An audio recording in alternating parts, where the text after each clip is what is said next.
You wanna know where you can shove that flashlight? Lock the door when I leave. Yep, you go ahead and do what you have to do. I'll be fine. Alone, but fine. In a cabin straight from a horror movie.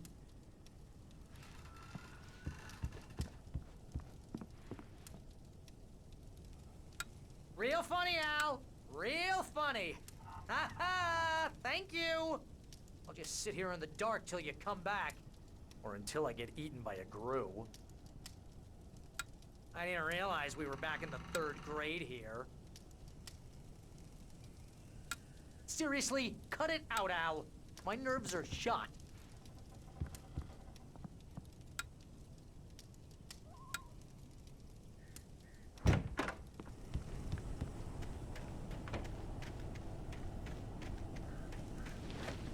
I'll wait here, Al. I'll hold down the fort. I'll be with you in spirit every step of the way, Al. Locking the door now.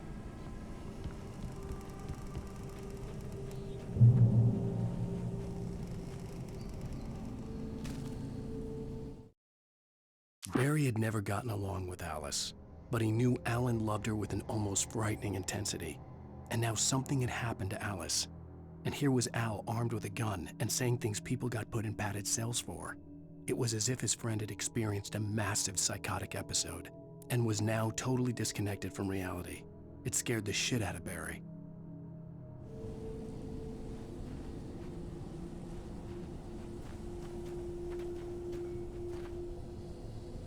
Barry had the keys to the car he rented.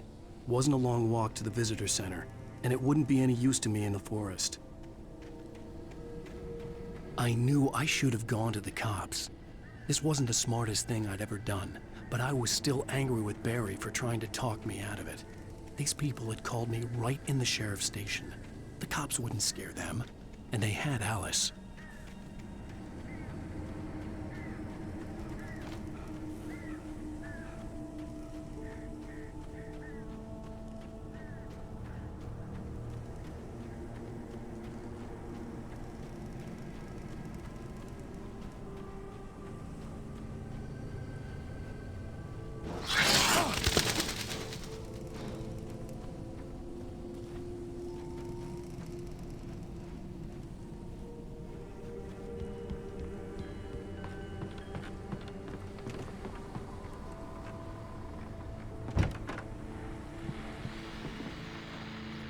Welcome back to the show, folks. As promised, our very own Dr. Nelson has just parked his rear end in the studio. Doc, what's your Deer Fest plan like?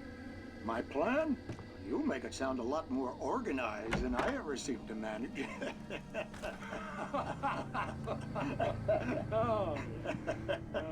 No plan, really. Just taking the atmosphere. I'm getting a little too rickety to do much more than that, you know. Oh, tell me about it. No sack race for us older gentlemen, huh? Yes, exactly, Pat. But I'm going to check out the parade, of course. And I'll be one of the pie contest judges, too. Well, that takes a different kind of constitution. Oh, yeah. It's my kind of exercise. Now, Doc, seriously, you're in pretty good shape, though. You're the outdoors type. I know for a fact you're an avid fisherman. That's right. Matter of fact, just caught a heck of a largemouth bass early this morning. But you're not taking part in the fishing contest? No, not this year. See, Pat, I'm just not that competitive anymore. Now I just like to take my time and enjoy the peace of it. It's no fun if I need to worry about what I'm catching, you know? Considering your track record, the participants are probably pretty happy you feel that way. Well, Pat, that's kind of you to say.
crime and punishment. The cancer and cure of civilization.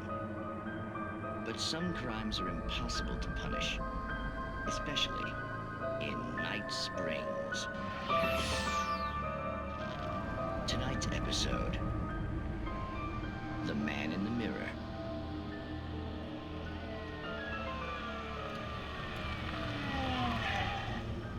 He's inside, Agent. He's a weird one. So, you're confessing to killing that guy, huh? Why? Had it coming? Yeah, but why would you do that? I mean, you're a nice guy. Normal. Took your kid to a soccer game. So how come at the game, you pick a guy and, quoting from the arresting officer's report here, assault the victim's head area repeatedly with the weapon of choice being a pair of bare fists? Wow, that sentence really flows, huh? Maybe you're not the literary type. Okay, so you mess him up. But why? Who was that guy? We couldn't ID him. Why would a guy like you do him like that? I didn't like his face? Well, you must have hated it, because you really went to town there. I mean, there's no way to tell what he looked like. No ID on him either. That must be difficult. But then we ran the fingerprints. Got a match. Your prints. Identical. Huh, how about that? Your son said you were wearing a white shirt when you took him to the game. But the white shirt is on the dead guy. It's plenty red now. You won't get away with this. Do you really think that's in any way relevant to me? I had plenty of time to talk to my boy before the cops arrived, you know? He won't stop screaming, am I right? You think he's ever gonna be okay? I left my mark, believe me. You bastard. What? You gonna shoot me? What's the point? I'm going to prison. You got me. I don't understand any of this. And you never will. Don't worry. Maybe you'll see me again, Agent. Maybe in the mirror.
The air in the visitor center was heavy with an awful smell, as if some rotten drowned thing had crawled up from its grave.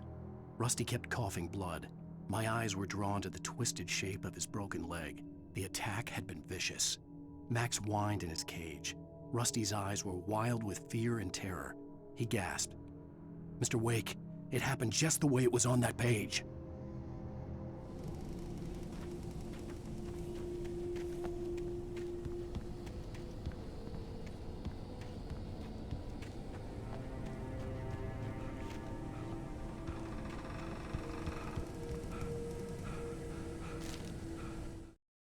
Rose knew that Rusty was in love with her, and she liked him too. She liked him a lot.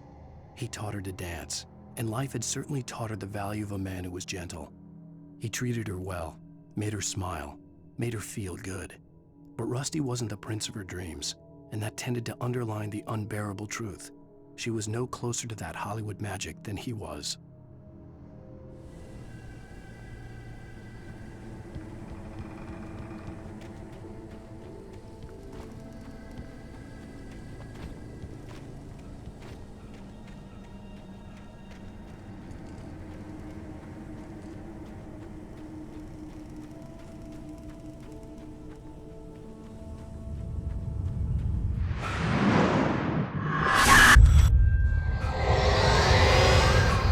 The vision left me weak. This was no head injury. Rusty? Damn. Rusty, hang on! I'm coming! Please, help me!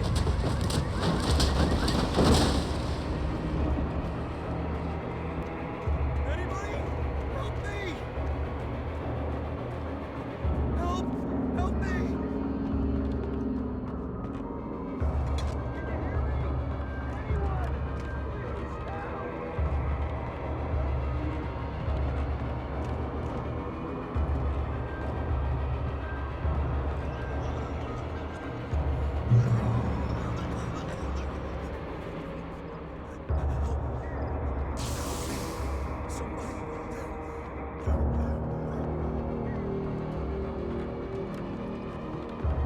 The ranger's office was locked. I'd need a key to get in.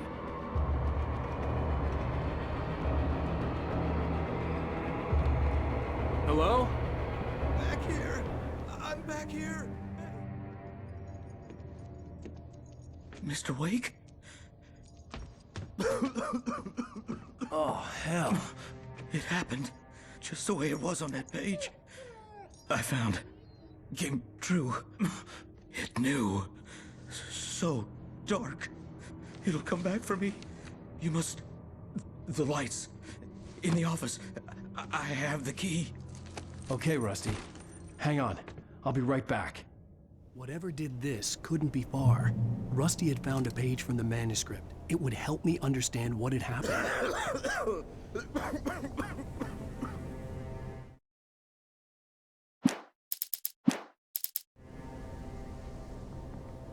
Shh. Good boy.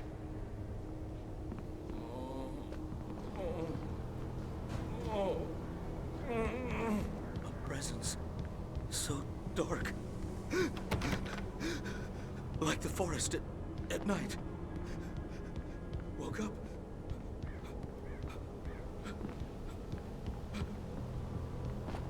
It'll be back. I know it will. The only way to make sure that Rusty was safe was to get the power running and the lights back on. The visitor center was sturdy, but the impact turned the front of the building into splinters.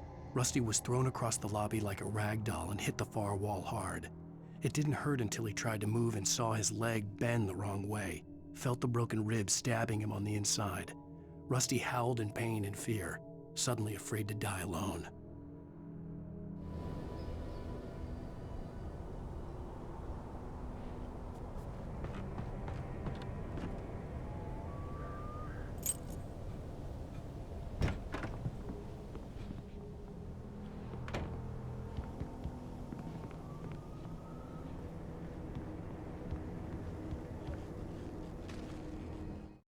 At the last instant, I changed direction and threw myself down. The axe splintered the trunk of a tree. I stumbled into the pool of bright light. My lungs burned. I was too exhausted to move. I tensed as I waited for the killing blow, but it never came. I raised my head. Nothing moved in the darkness beyond. For the moment, bathed in the cold light, I was safe.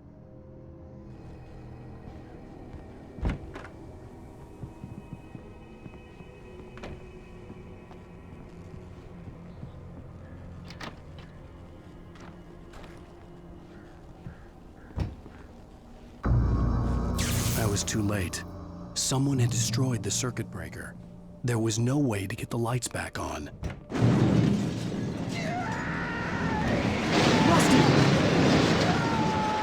Rusty!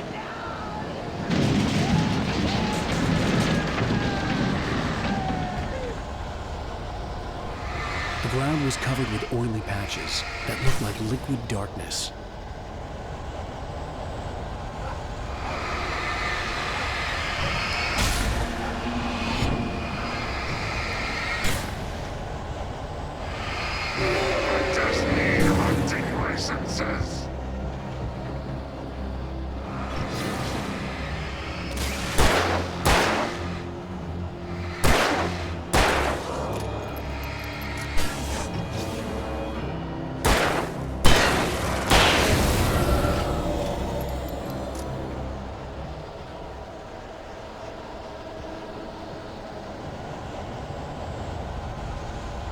Something had torn a mammoth-sized hole in the wall.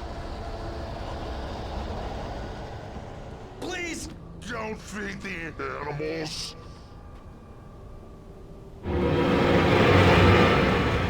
Fishing! For those visitors who purchase a park Fishing. license! Obey! Our Rangers instructions. Rusty, no! Never! Closer than 100 yards. Two bears and wolves! Never approach any other wildlife closer than 25 yards. pets must be leashed. Never leave your pet. And unattended.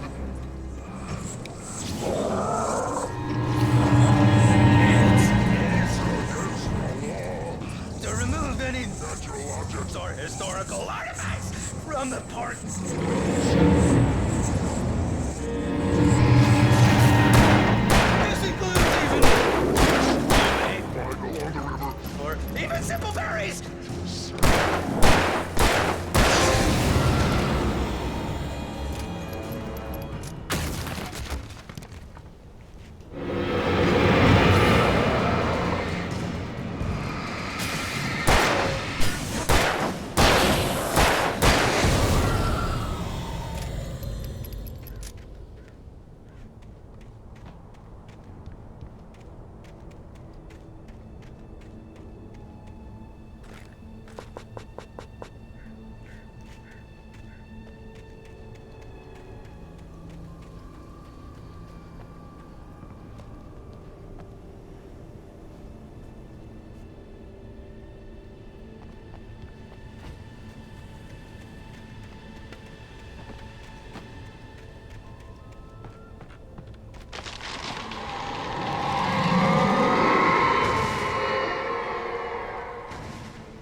What the hell was that? I saw from the window. I saw something. Forget about it, Barry. It's just me going crazy. Oh, jeez. Oh, jeez. You're not crazy. I wish you were crazy, but you're not crazy. Ow, be careful. Stay in the cabin. Don't open the door for anyone. I mean it.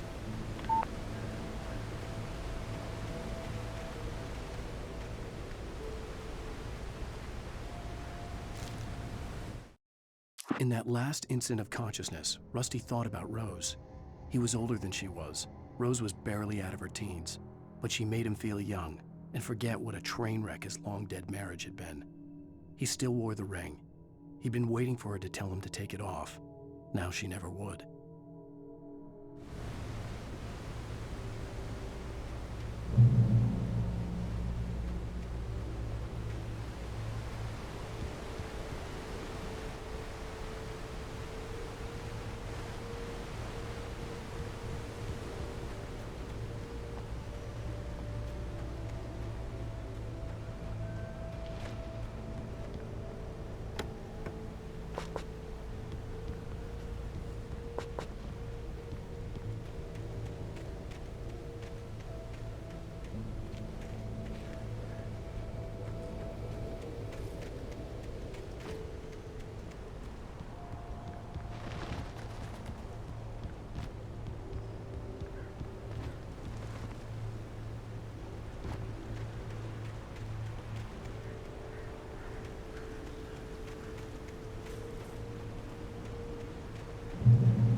Lover's Peak was at the far end of the nature trail.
Nobody in Bright Falls seemed to know where Al was, but Rose, the waitress at the diner, had seen him. From what Barry could tell, Al pretty much fell off the face of the earth when he left the diner. Rose was just the kind of fan that Al hated, but she really tried to help. She was smart too, knew a lot about what was going on in the town, knew a lot about Al, even knew who Barry was. Barry liked her. That was no big surprise. When it came to women, Barry and Al rarely saw eye to eye.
I turned the corner, afraid of what the flashlight's beam might reveal.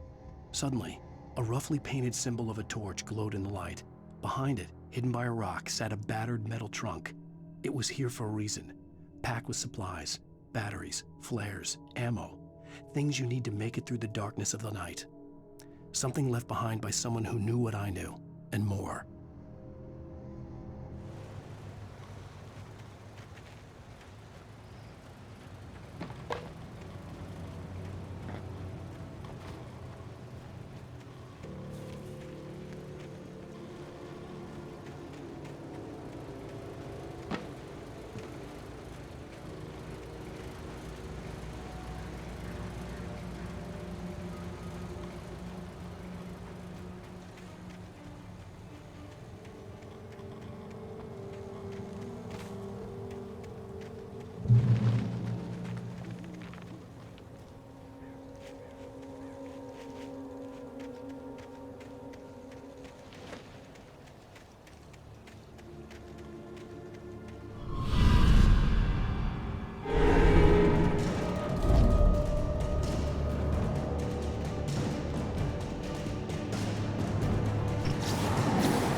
Agent Nightingale didn't want to be in Bright Falls. These little communities revolted him, and he didn't like the trees or the coffee. He now knew that impossible horrors lurked behind the storefronts and smiles. He desperately wanted to turn the car around and just drive until he passed out or ran out of road and booze. But he had a job to do. He had a rider to catch, at any cost.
we gotta get moving. More of them coming.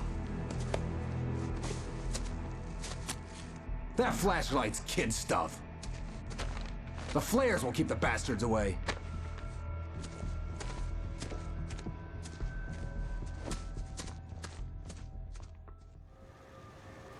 You can see them too? Hell, of course I see them. Come on, we gotta move. Why? Because that's the way the story goes. Yeah, but... Let's move! I lost my gun back there. Oh, I've got a gun. Just keep that light steady on him. It took a moment, but then I recognized him. He'd been on the ferry when I first arrived here with Alice. He knew my name. We were headed in the direction of Lover's Peak. There was no way this was a coincidence. He was the kidnapper. Come on, Wake! You better keep up.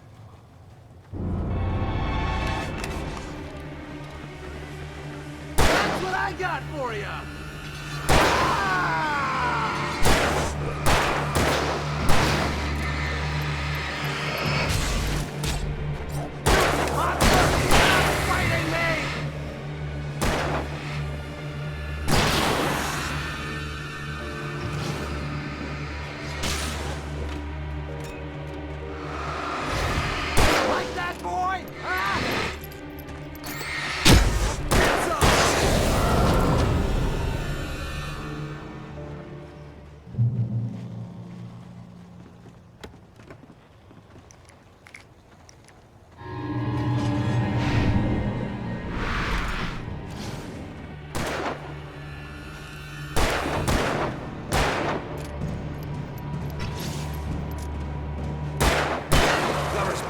Right up these stairs, Wake. Use the flares from the emergency box to hold them off while I get these boards off. Give me the gun. Yeah, no can do, Wake. Are you kidding? Give me the gun! No time for back talk. Hold them off, damn it.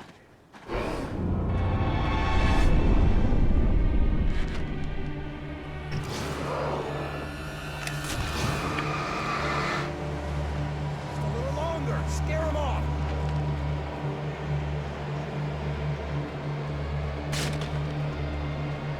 Get some light on those bastards.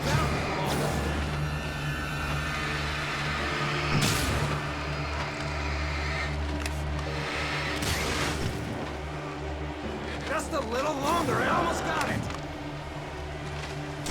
Okay, it's open. Move it or lose it.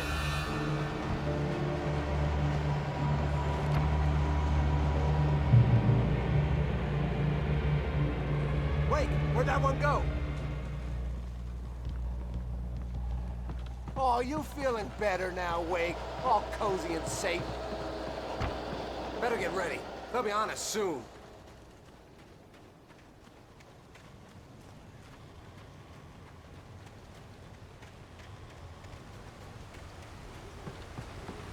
This is it, Wake. The last stand. There's more flares here. Get ready. We fight them as long as they keep coming. Give me the goddamn gun! They're coming! That's not how this goes. Get with the program, Wake.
into it.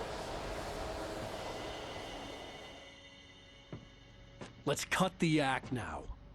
Where's my wife? I knew you were gonna say that. I read it all before. You're a hell of a writer. Congratulations. You're gonna bring about something glorious and terrible once we get you some proper editorial control. What the hell are you talking about? Where's Alice? I want the entire manuscript, or she's gonna suffer bad. You touch her up.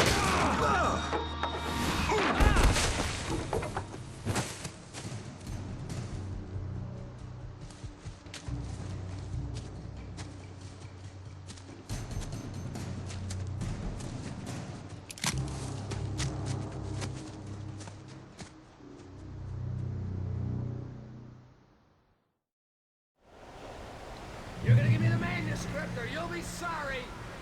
No! Come back here! I swear I'll kill you if you hurt Alice! Do you hear me? Come back here! He had Alice, and he wanted the manuscript because he thought it held some magical power. But I had no manuscript to give him. I had to get back to Barry and figure out my next move.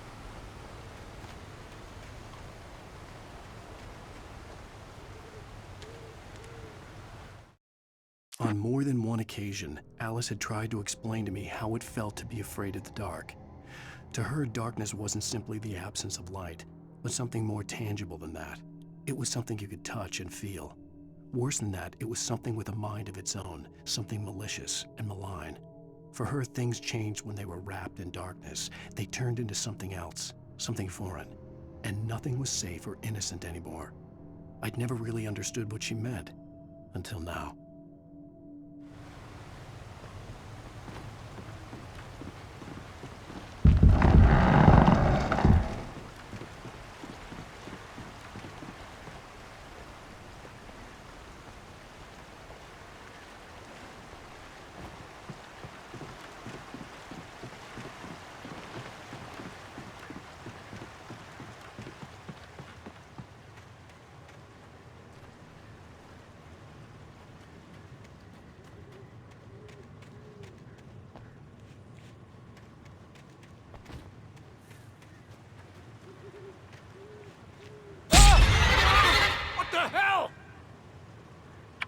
Rusty had warned me about these traps.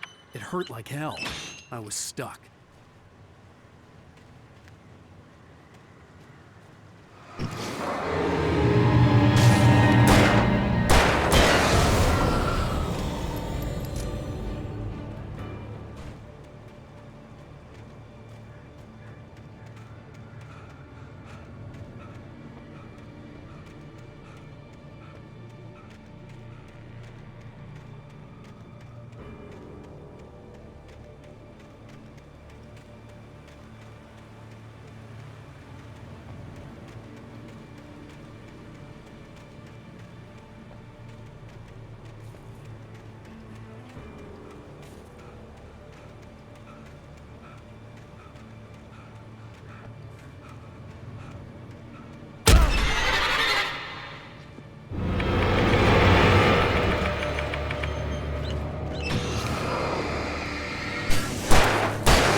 Sarah didn't care about the legal threats Wake's agent had made. She let Wake go without argument, because there was something about him she couldn't quite put her finger on, something that reminded her of her father. She didn't think Wake would hurt his wife. Then she thought about the way he waded into Hartman, that hair-trigger rage flaring up without warning.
The night had been one desperate situation after another. I was exhausted, and my body felt as though it had been chewed up and spat out. The flashlight was heavy in my hand, and each pull of the trigger sent a painful shock up my arm. But I was finally out of the woods, and things were looking up. That's when I heard the chainsaw.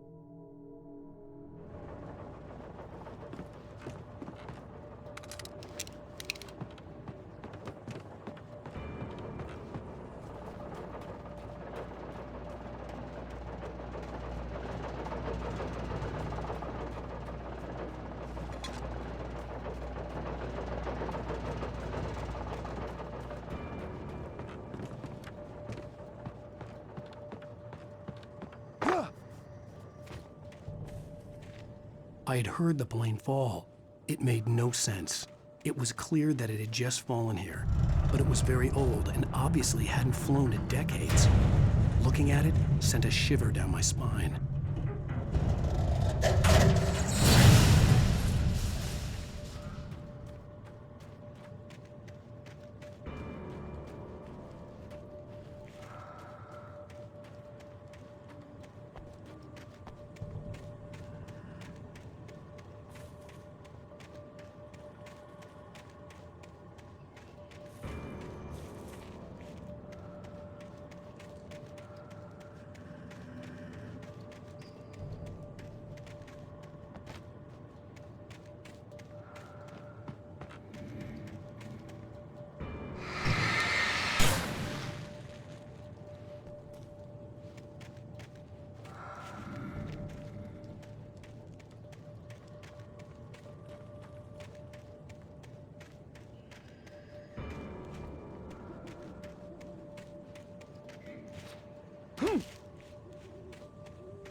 The